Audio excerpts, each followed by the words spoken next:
Eu vim aqui dar dar um relatório para os irmãos, né, do que tem acontecido no nosso ministério, e também recentemente fiz uma visita à aldeia. Então eu queria começar.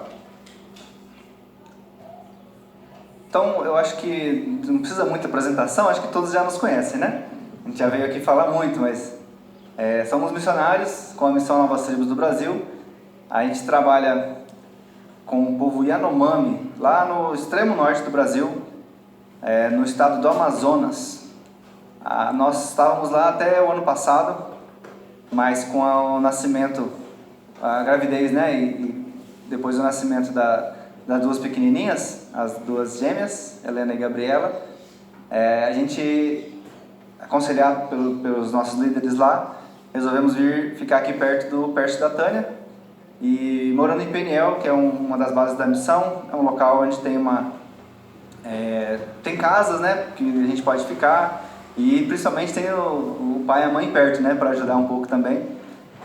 Então nós estamos aqui nesse período agora, né, por conta disso. Os irmãos podem ficar imaginando, né, os missionários, né, uma hora está aqui, outra hora está na notícia que está na aldeia, de repente está aqui de novo. E nossa vida é bem dinâmica assim, né? Nós não temos uma casa, né, um local fixo para ficarmos como missionários. Não dá nem como, né? Porque a gente fala que a gente tem a nossa casa na aldeia, mas ela não é nossa mesmo, né? A gente construiu uma casa lá, mas está dentro da comunidade e depende de muitas coisas para a gente ficar lá, tudo mais, né?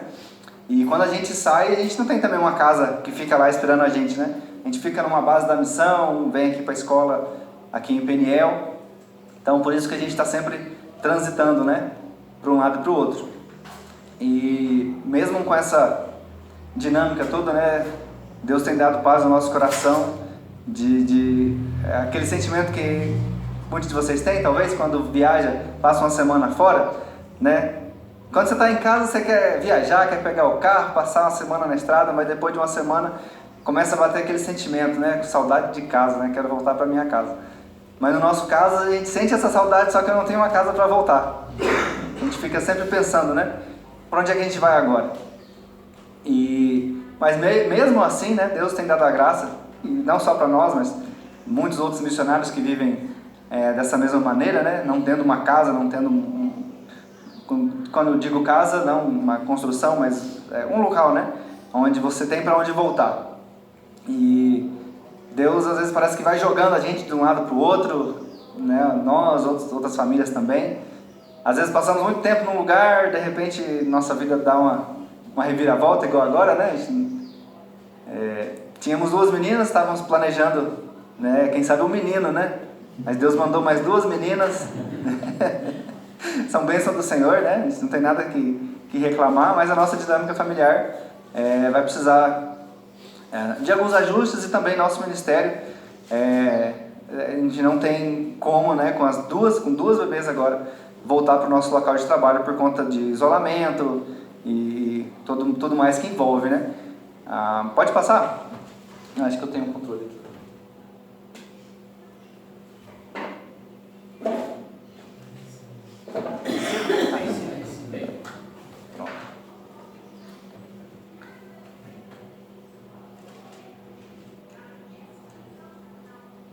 Olha aí. Então,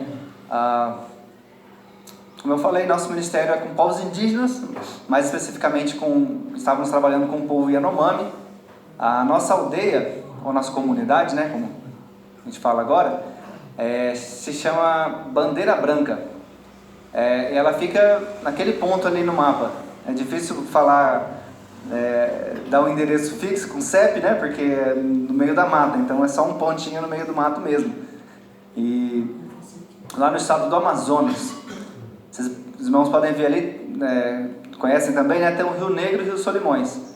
Então a gente trabalha no que eles chamam de Médio Rio Negro. Então é bem longe de Manaus, em linha reta, porque não tem estrada para falar quantos quilômetros de estrada, mas em linha reta são mais ou menos 600 quilômetros de mata, rio, mata. E todo esse percurso tem que ser vencido. É isso aí, lá na aldeia. Então tem duas possibilidades, duas alternativas para a gente chegar lá. A primeira, e que a gente tem usado mais, que é por via por água, né? Então a gente pega alguns barcos, depois vira uma canoa, tem que ter uma cachoeira para passar, então só chega barco pequeno lá na comunidade.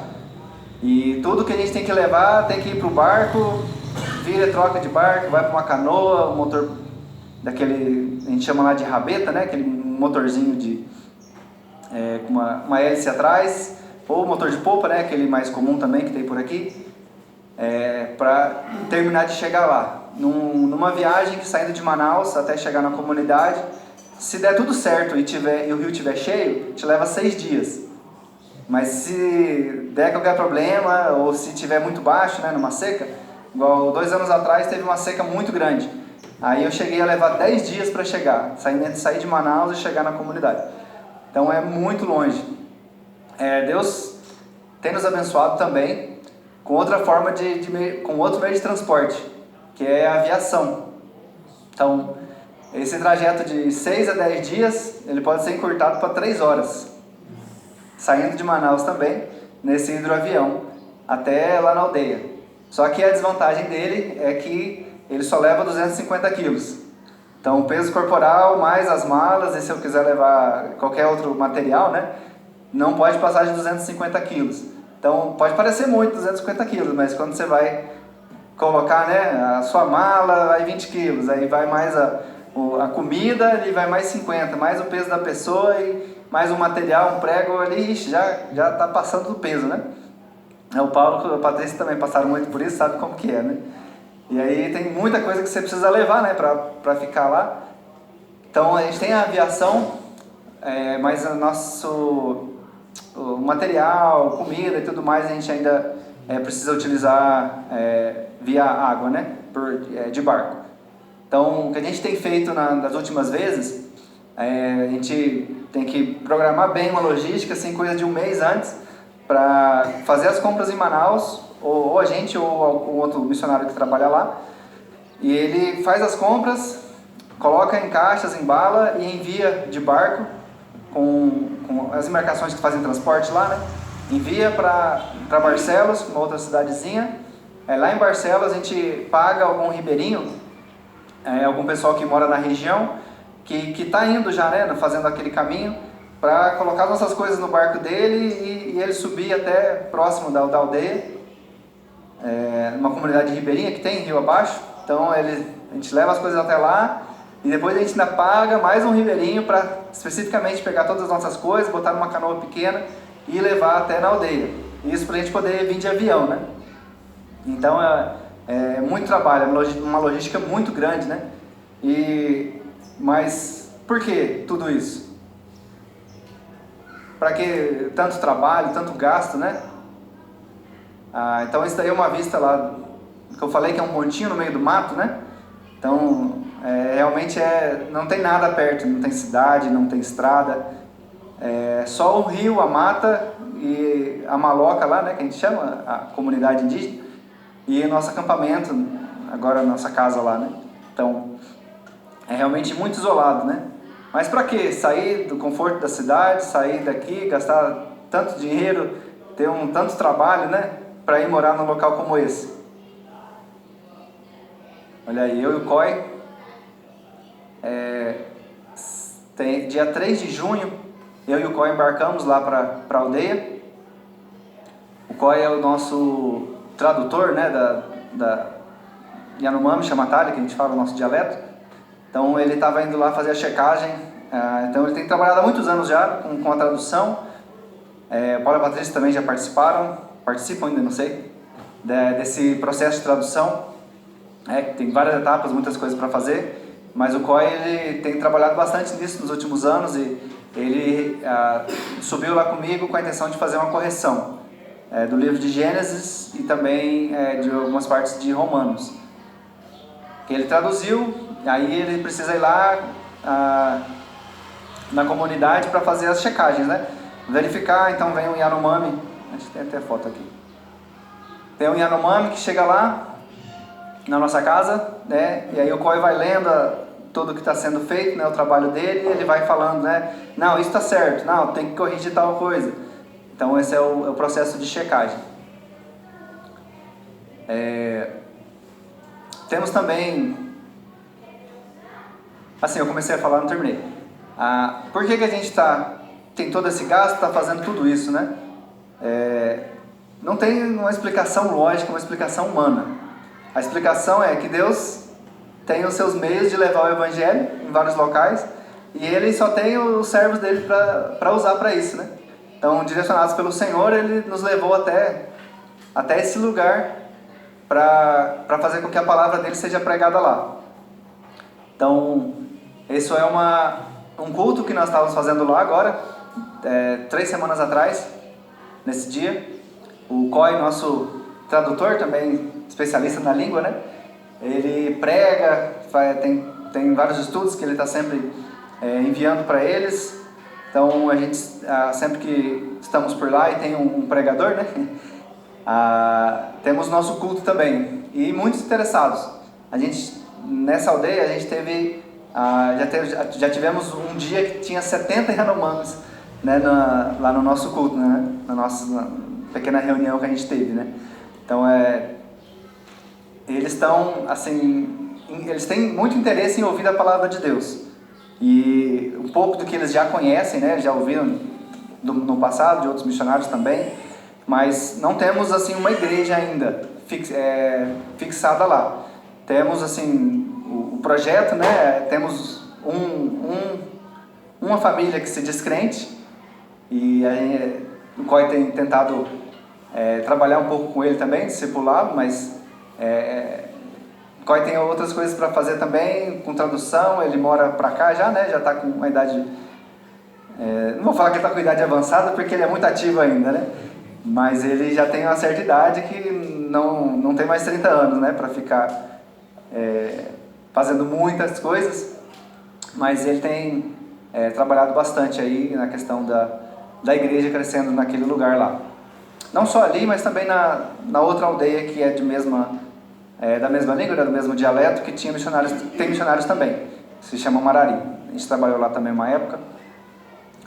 Inclusive o Paulo e a Patrícia, nossos colegas, né? Trabalhávamos lá, e o COI também, ficamos uma época lá, né, todos juntos na aldeia. Interessante. E muita criança também. O censo da comunidade lá, se eu não me engano, são 400 pessoas, 401 ou 2, 401 eu acho, se eu não me engano. E desses 400, praticamente a metade tem menos de 15 anos. Então é muita criança. Na escola, quando tem as aulas lá, né? Tem escola lá também, indígena, em Yanomami, na língua deles. Eu cheguei a contar 130 crianças, assim, numa fila só, na fila da merenda. Então imagina, é muita criança. 130 crianças, assim, tudo abaixo de ali 9 anos para trás, né? Então temos um campo muito grande também, né? Se você for pensar em fazer algum trabalho com as crianças ali. E o que eu fui fazer lá, né? Nessa última viagem. Então, como os irmãos sabem, a gente estava construindo a nossa casa. Ainda estamos, né? Construindo, porque não está finalizada 100%, mas a nossa casa estava lá, toda aberta, sem as paredes, como vocês estão vendo aí, né? Tem o teto, tem o chão, né? Só que não tinha as paredes em volta, né? Aí, como os irmãos podem ver, é tudo de madeira. E no local assim é difícil você construir, pegar tijolo, comprar material, né? Porque é muito longe da cidade, sem condição de você ficar levando saco de cimento, tijolo e todas essas coisas para lá, né? Então a gente tem que usar material que tem na região. Então nossa casa lá, construída toda de madeira. E nessa última viagem agora eu fui com o planejamento de terminar de fechar ela por fora, colocar tela e deixar ela bem vedada contra inseto e mosquito, todo tipo de bicho, né? Porque tem um bichinho lá que chama pium, não sei se os irmãos aqui já viram falar. Então, Esse pium, ele é muito chato. E ele vem numa nuvem assim que você acha que não dá nem pra contar, é mais de 1000, sabe lá quantos que vem. E ele fica todo na sua cara, assim, às vezes você não consegue nem comer, você para pra comer e você come uns bichinhos junto. Que é muito pium. E ele é bem pequenininho. Eu acho que aqui na região tem o tal do borrachudo, você já viu, né? Parecido, né? Com aquele, é um pouco vermelhinho, um pouquinho diferente. Mas ele pica também, te deixa todo pintado. Ele não transmite doença, mas vai te deixando todas as marquinhas, né? No pé, na mão, onde quer que ele fique, né? Então é essencial você ter um local fechado onde eles não te incomodam, para você poder sobreviver ali, né? Então, sem uma casa fechada, foi realmente muito difícil passar todo aquele tempo lá, por conta desses insetos e tudo mais, né? Então meu planejamento de ir lá agora era para concluir e fechar a casa por fora. E foi missão cumprida. Passei 2 semanas e meia dentro da aldeia lá, consegui colocar todas as tábuas nas paredes, fiz as portas, nas janelas também coloquei tela, né? Então a gente fechou tudinho. Nossa casa é alta do chão, por conta para ficar longe de cobra e tudo mais que vem do chão, né? E a gente teve a ideia, copiando os missionários de outra aldeia. Na região todas as casas são altas, né? Às vezes por causa de alagamento, mas mesmo no lugar que não alaga, eles fazem as casas altas do chão por conta de bicho, né? E aí a gente teve a ideia de, em vez de fazer a 1 metro do chão, para juntar cachorro e pulga lá embaixo, a gente resolveu fazer ela a 1,80 do chão. Então você pode transitar embaixo e futuramente a gente pode usar aquilo ali como oficina, depósito. O COI está até planejando de fazer um apartamentozinho lá embaixo, né? E um banheiro e tal para visita, né? Mas então é um espaço bem legal lá. Então fez ela mais alta e agora dá para aproveitar a parte de baixo também, né? Então a minha missão que eu tinha para essa última viagem foi concluída. Então a casa está cercada, né? O COI, eu vim embora, o COI ficou lá trabalhando na tradução. Então usando a casa, né? Usando as minhas coisas lá que tem, geladeira, fogão, placa solar, porque lá não tem energia, né? A gente não tem energia de rede, né? De cidade, a gente precisa de placa solar, bateria, inversor de energia e um monte de coisa para poder usar um computador, poder carregar o celular, poder até um bico de luz, né? Então, nada demais, mas tem certas coisas que são necessárias, né? E o COI ficou lá então usando a casa, fazendo essa tradução.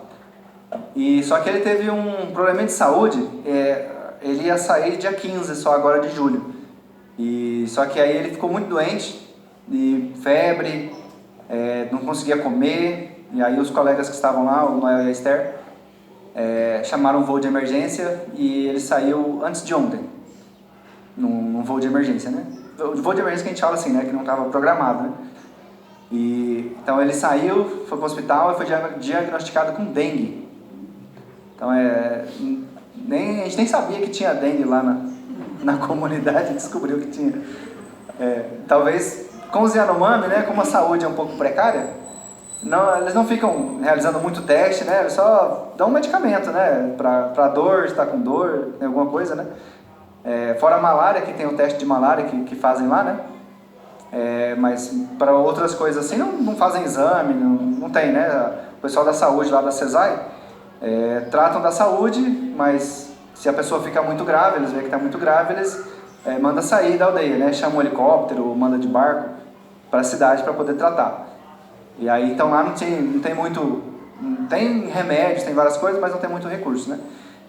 Então ele estava com dengue, né? Mas não tinha como descobrir lá. Então ele estava muito mal e foi retirado num voo. Aí ele ontem à noite ele estava no hospital. Eu não sei se ele continuou internado. Eu acho que sim, né? Sabe, Paulo? Não tem. A Miriam falou que ele vai ficar uns dias internado de observação. Isso, em observação. Então todos aqueles que conhecem o COI podem orar pela saúde do velhinho lá. E é um velhinho valente, né? E se ele vai pescar com a gente, sai para Maloca com os Yanomami, vai ver as roças às vezes de alguém, vai na canoa, vai em todo lugar. Ele não tem tempo ruim com ele não. Pena que ele saiu para pescar agora, com ele eu saí só uma vez, né? E não consegui pegar nada. Tá voltando para casa com a mão vazia, porque o rio está muito cheio.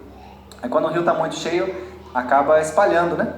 A água transborda e os peixes vão para o mato, né? Para a área alagada, e lá não tem como pescar, né? Então o nosso caminho de pesca ali, o lugar que a gente sempre pesca, né? A gente tentou pescar, mas não pegamos nada, né? Voltamos para casa e fomos comer enlatado. Então, essa última missão minha foi para terminar a casa, principalmente para honrar todos aqueles que nos ajudaram com a construção e tudo mais. Então, o material que eu precisava para construir já estava tudo lá, prego, a madeira, está tudo cerrado, tudo pago, né? Então, eu precisava ir lá para terminar essa construção. A Lele e as meninas ficaram por aqui, Peniel mesmo. A minha mãe veio para cá, ficou com elas. E nosso futuro agora está um pouco incerto. Quando estávamos em Manaus, quando a gente saiu de Manaus, tivemos uma reunião com o nosso conselho, né? E eles falaram para nós, com as duas meninas agora, não tem como vocês voltarem para lá, né? Uma aldeia, um acesso muito difícil, muito precário, nossa casa ainda não estava concluída, né? Ainda não está, né? Tem várias coisas para fazer ainda lá, né? Para receber a família e tal. Mas com as duas bebês agora, né? Não tem como a gente voltar para lá nesse momento. Futuramente a gente quer voltar. Mas conversando com a missão e tudo mais, eles nos aconselharam e realmente é inviável, né? Voltarmos para lá agora. Então a gente está ficando aqui em Peniel, não sabemos quanto tempo ainda, e até as meninas crescerem um pouquinho, né? E depois nosso desejo é voltar para trabalhar lá no Amazonas, talvez não diretamente na aldeia, né? Mas a gente está em conversa com o conselho para ver exatamente para onde a gente vai. Então a gente tem um projeto de talvez morar na cidade onde os Yanomamis retornam. Quando eles saem muito da aldeia, né? Para comprar coisa, para vender as coisas que eles tiram lá do mato. E aí, nessa cidade, sempre tem muito Yanomami. Não só da nossa aldeia, mas de toda a região, né? Então, a população de Yanomami, ela é muito grande, tem muito Yanomami. Teve uma época de eleição, né? Acho que o ano passado, que na cidade, se eu não me engano, tem 15 mil habitantes. Então é uma cidade bem pequena, né? Cidade de Barcelos. E chegou na cidade, né? Rodando ali pela cidade, tinha quase 5 mil Yanomamis. O pessoal da prefeitura fez essa contagem, né? Lá, né? A gente ficou sabendo disso.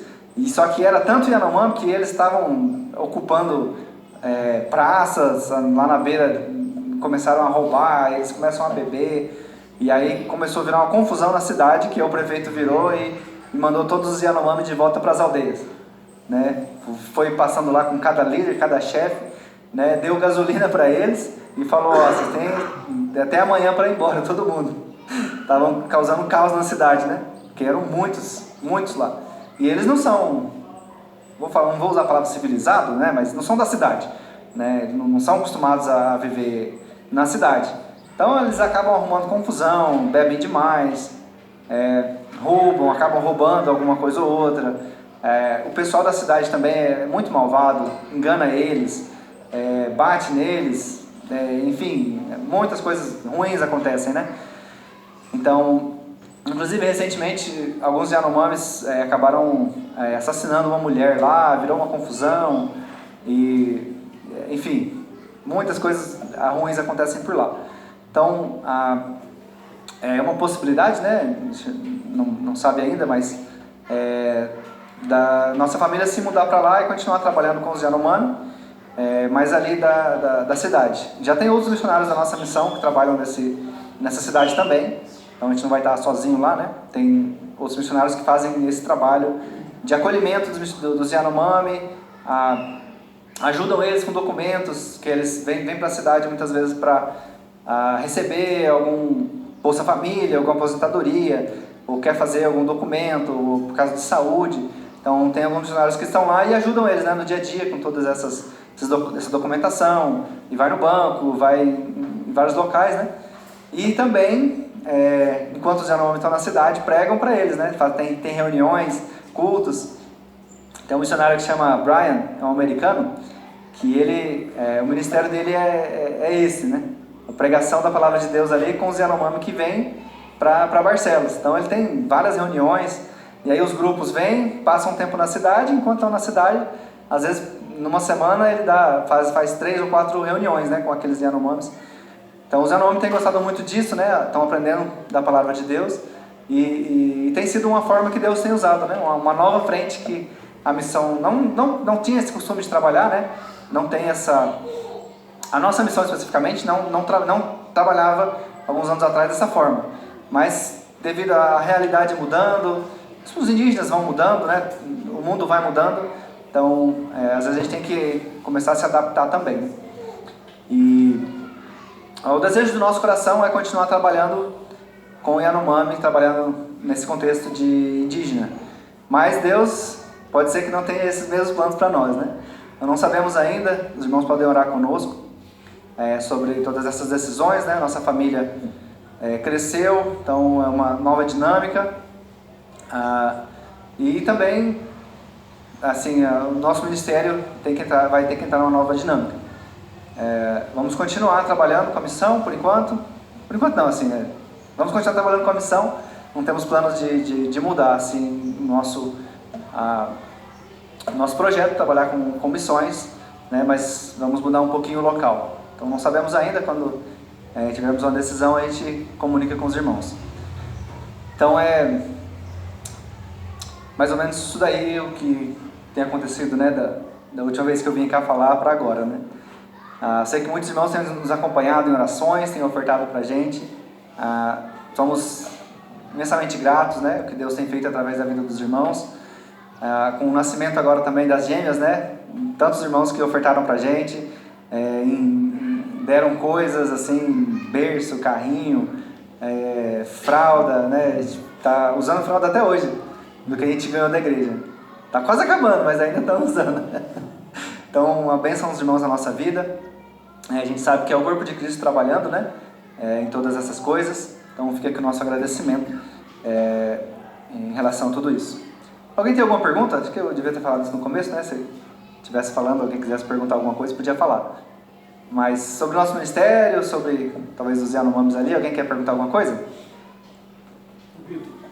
Pode falar. Em relação à pregação do Evangelho na cidade, eles que alguns missionários já fazem. Que língua que é? Em Yanomami. Em Yanomami. Esse rapaz que eu citei, né? O Brian? Rapaz não, já é um senhor. Ele nasceu assim... Os pais deles eram missionários entre os Yanomami, então ele cresceu entre os Yanomami. Aí quando ele foi para colégio, voltou para os Estados Unidos, é americano, fez o curso da missão, né, se preparou e voltou e foi trabalhar com o Yanomami de novo. E aí ele teve que sair uns anos atrás, voltou para Canadá, desculpa, falei Estados Unidos. Então ele voltou para o Canadá, passou um tempo lá e resolveu voltar para o ministério no Brasil. Então ele é fluente em Yanomami, né? Ele cresceu, né, lá. A informação, né, não vou falar todos, que o Yanomami não fala português, né, todos os indígenas, mas 90% deles entendem muito pouco ou nada de português. Então tem alguns que falam, que se comunicam em português, vão bastante para a cidade, viajam bastante ali, alguns homens, né, principalmente, que falam um pouquinho de português, até que se comunica relativamente bem com eles. Mas questão de mulheres, não conheço nenhuma mulher ali da minha área que fale português assim para ter uma conversa básica, né? Então é muito difícil mulheres falarem português. Os homens, alguns, eles saem mais, né? Mas eles têm isso muito forte ainda, tanto a língua quanto a cultura. Então realmente é um desafio, porque tem que ser na língua deles, ainda tem que ser na língua. Como eu falei, né? As coisas vão mudando, os povos vão mudando. Se você for pensar no Zoró, se não me engano, em 1987, ele era um povo isolado no mato, que saiu do mato, né? Não tinha contato com ninguém. da selva. Estavam na selva, não tinham contato com outra comunidade, não tinha com gente da cidade, nem nada. E de 87 para agora, é um povo que todos eles basicamente são bilíngues, crianças, tem muitos que quase não falam na língua, mais só português. Muitos deles já fizeram faculdade, né, estudaram, voltaram para ajudar a comunidade deles. Então, assim, o mundo acaba abraçando e uma língua minoritária, como as línguas indígenas, né? A tendência com a expansão da cidade é eles abandonarem a língua e adquirirem o português. O Yanomami, ele também está nesse processo, mas não tão avançado quanto o Exoró, que eu estou falando, né? Alguns falam português, o contato com a cidade tem aumentado com o passar dos anos, né? Eles têm aprendido muito, mas ainda para se ter uma pregação, né, um culto em português com os Yanomami da nossa região ainda seria um pouco difícil. Então a língua ainda é necessária.